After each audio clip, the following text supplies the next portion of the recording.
Bom dia, bem-vindos à sexta entrevista do G1 ao vivo com os candidatos à presidência da República. Ao meu lado está a Natália Passarinho. Bom dia, Natália. Bom dia, Tonico. Bom dia, internautas. A ordem dessas entrevistas pode ser conferida no link abaixo deste vídeo. E na data de hoje temos o candidato do PRTB, Levi Fidelix. Formado em jornalismo, Fidelix concorre pela segunda vez à presidência da República. Ele preside o PRTB e é consultor na área de mobilidade urbana. O candidato a vice-presidente da República na chapa é o coronel José Alves, do mesmo partido. Bom dia, candidato. Muito bom dia, Natália. Muito bom dia, Tonico. Então, esse programa especial do G1 nas eleições 2014 será dividido em 3 blocos. No primeiro bloco, este aqui, nós faremos perguntas que o público enviou ao longo da semana pela página do G1. Aliás, eu queria agradecer a todos que enviaram perguntas e que ajudam essa entrevista a ser mais interativa. No segundo bloco, faremos questões elaboradas pelos jornalistas do G1. E no terceiro bloco, voltaremos com perguntas feitas por vocês que estão nos assistindo. Para participar, basta escrever no campo que está logo abaixo deste vídeo e clicar em enviar. No último bloco, nós teremos uma sessão de perguntas e respostas rápidas e mais as considerações finais do candidato. Todos os blocos têm tempo determinado e este aqui terá 15 minutos para perguntas e respostas. O próprio candidato administra esse tempo. Quanto mais objetivo for, mais perguntas de internautas nós faremos. E o tempo começa a contar a partir de agora. Candidato, as 2 primeiras perguntas são de eleitores de São Paulo e do Rio de Janeiro. Eles fazem referência à sua trajetória política e a gente sabe que o senhor já foi candidato 12 vezes, para vereador, deputado, prefeito, governador, além de presidente. O Cristiano Vieira, de Taboão da Serra, pergunta: após tantas candidaturas sem conseguir se eleger, o que te faz pensar que dessa vez será diferente? E, ao mesmo tempo, o que mudou em você e no país desde a sua primeira candidatura? E o Blano Júnior, de Itaboraí, diz que o senhor aparece de 4 em 4 anos e pergunta: o senhor é político profissional? O senhor vive de política? Muito obrigado pelas perguntas a mim dirigidas, a você, Cristiano, e a você de Itaboraí. Fique certo o seguinte: a minha campanha de vida é não ser candidato, mas ser um líder político que procura debater os temas de interesse da população. Como tal, as minhas candidaturas são focadas no plano ideológico. Você verá bem, muitas vezes não se ganha as campanhas, mas se ganha as ideias. Hoje, por exemplo, nós vemos o governo federal que desonerou a cesta básica, né? O projeto de Levi Fidelix. Você vê a mobilidade urbana no Brasil hoje crescendo, né, com aerotrem, com BRT, VLT. São temas que ao longo da minha vida sempre tenho debatido. Então, a minha vida ela é focada, acima de tudo, nos planos ideológicos. Com isso, eu tenho certeza absoluta. Ganho a população com os debates. Imagina se eu fosse um presidente de um clube de futebol, imaginasse que o meu time ganhasse sempre. Mas ele participa do jogo. E participando do jogo político, ideológico, se ganha e ganha mais a democracia. Mas é que existe, candidato, várias formas de se fazer uma propaganda ideológica ou uma campanha, etc. E a campanha presidencial é um pouco específica, é para quem acha que pode administrar o país. Mas eu tenho debatido temas não apenas específicos de mobilidade urbana, por exemplo, questões macroeconômicas, né? Questões sociais, né? Eu falo muito de saúde, de educação. Agora, por exemplo, eu estou com o projeto de desonerar os impostos de remédios. Isso é fundamental. Caso eu não venha ganhar, que alguém que ganhe, que venha e aplique, porque ninguém toma remédio porque quer. Transformar o Bolsa Família em salário família integral com obrigatoriedade das pessoas trabalharem é tema candente, é tema do momento, onde o Bolsa Família hoje é exatamente um Bolsa Preguiça. Nós vamos falar sobre isso, candidato, então, um pouquinho mais adiante. Tem várias perguntas sobre isso aqui. Claro.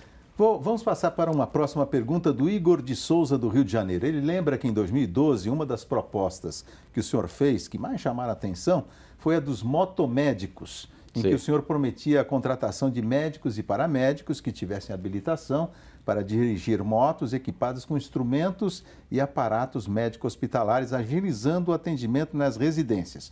O senhor mantém essa proposta? Não apenas mantenho, como pretendo ampliá-la se eu for candidato, se eu for presidente da República, não candidato porque sou agora. E creio que exatamente está aí a aplicabilidade, estava dizendo há pouco. As ideias são colocadas e quem ganhe, venha que aplique, né? Por isso que eu não sou um político profissional, mas sou um político de ideias e ideais. Assim se faz a democracia, não é? Agora, Eu me considero também já um vencedor, porque de 203 milhões de habitantes do Brasil, nós temos apenas 11 pessoas que estão disputando, eu estou entre elas.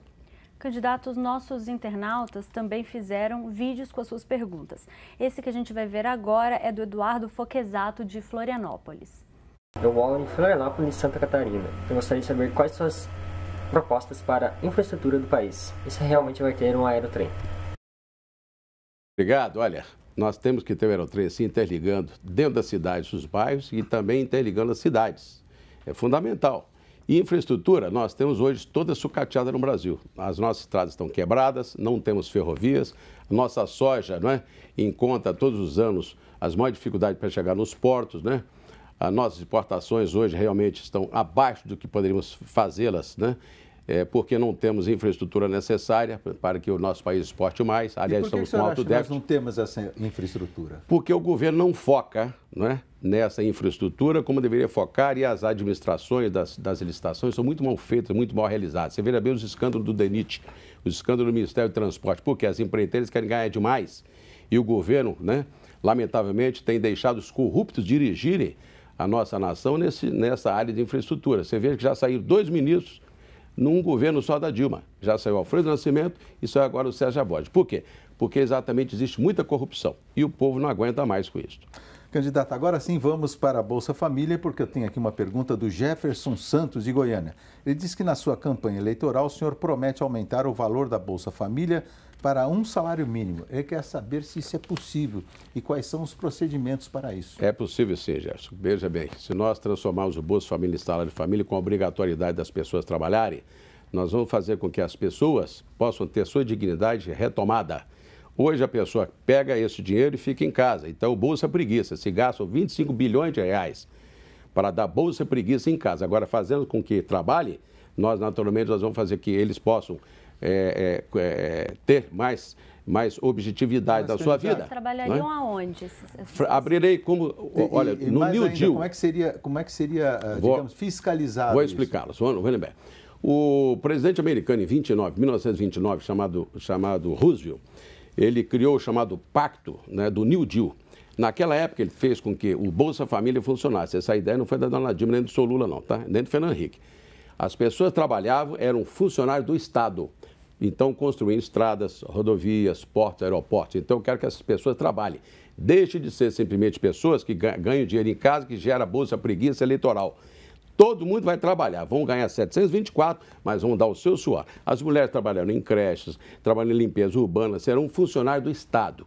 Nós temos que empregar essas pessoas, não pode ir para as ruas, para a amargura da vida. O Estado precisa protegê-las, porém vão trabalhar e dar de si e vão pagar impostos referidos a isso. O salário mínimo é muito justo que as pessoas ganhem pelo menos o salário mínimo, mas veja só, candidato, hoje a Bolsa Família está em torno de R$150 por mês. Não, R$77 por pessoa. E sim, mas uma se uma família não está R$300 em 4 pessoas. Não, 4 é 728, R$280. Mas é muito pouco. Menos. Eu tenho feito muita matéria sobre isso, né? Em torno de 150, 200, etc. Variado de acordo com a família. Agora, você vai passar para 720? Mas com trabalho. Você hoje está dando R$280 sem trabalhar. Mesmo sendo justo, eu queria saber de onde viriam os recursos. Vamos tirar dos bancos. Ganham demais os bancos hoje no Brasil. Só para você ter uma ideia. Todas as vezes que o governo autoriza a taxa Selic aumentar 1 ponto, um Bolsa Família se pede 25 bilhões de reais. O Brasil deve hoje R$1 trilhão de dívida.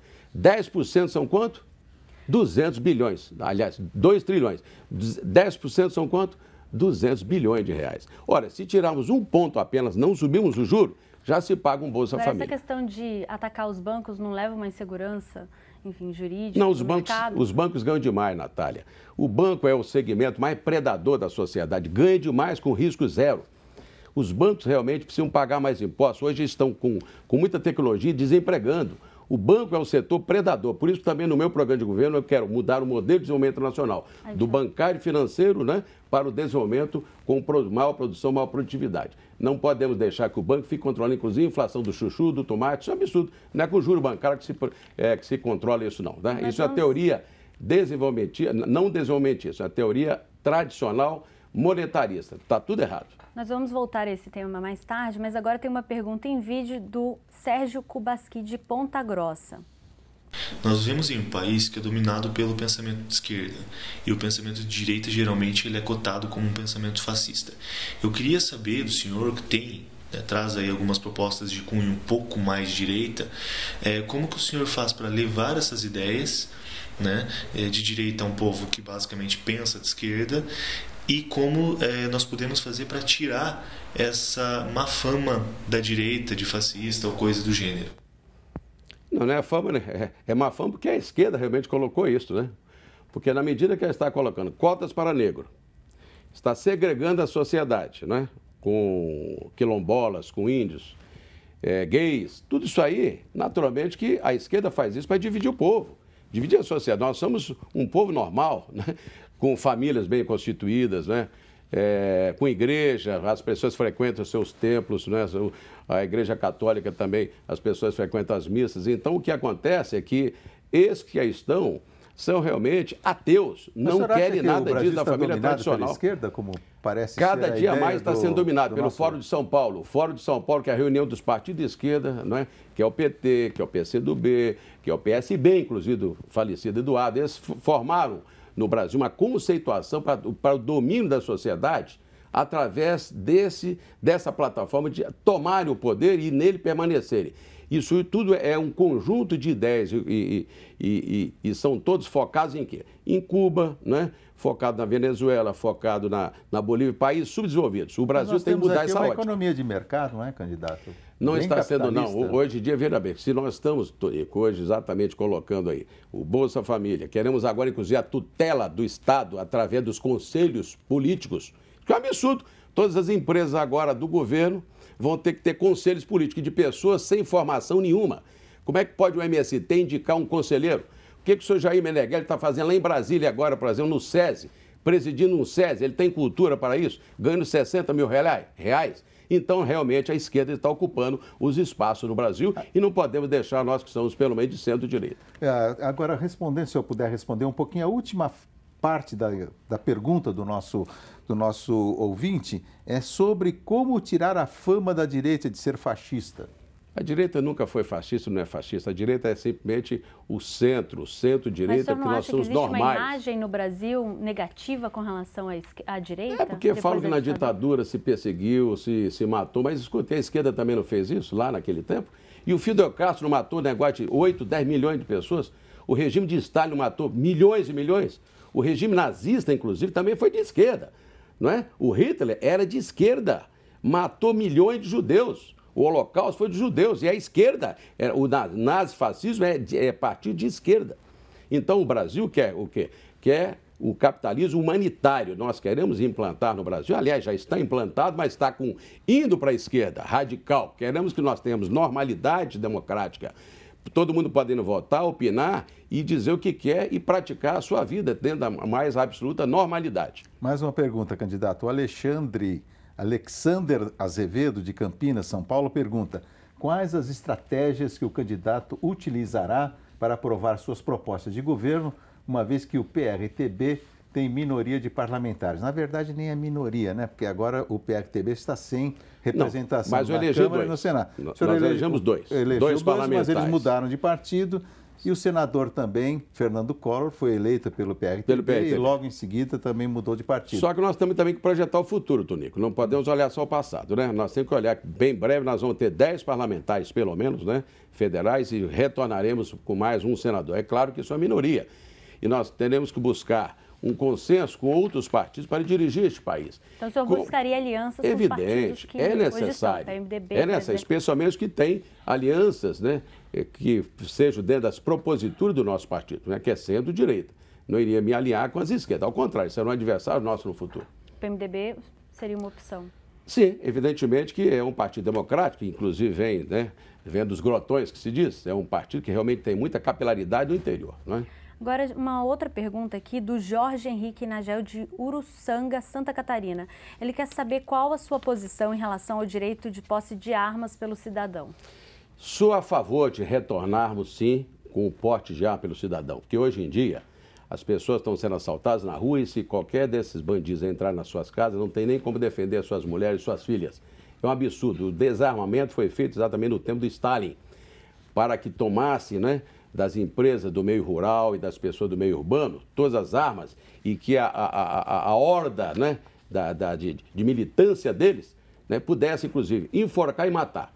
O cidadão tem que, sim, ter o seu meio de defesa, a sua posse de arma. Não digo que ele tem que andar na rua, mas a sua casa tem que ser defendida, sim. Você acha que as regras hoje para posse de arma são muito duras? Tem que rigorosas? Não, temos que voltar a ter armas. As pessoas possuírem armas para a sua defesa pessoal e para a sua defesa familiar.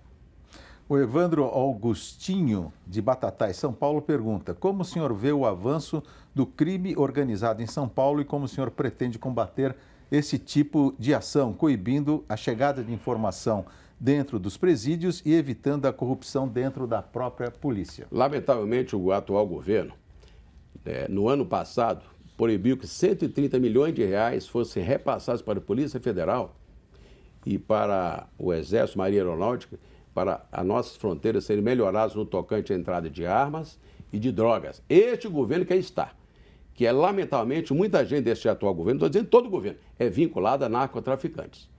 Por quê? Para eles deixarem que esses caras, né? Aliás, temos um exemplo clássico aqui.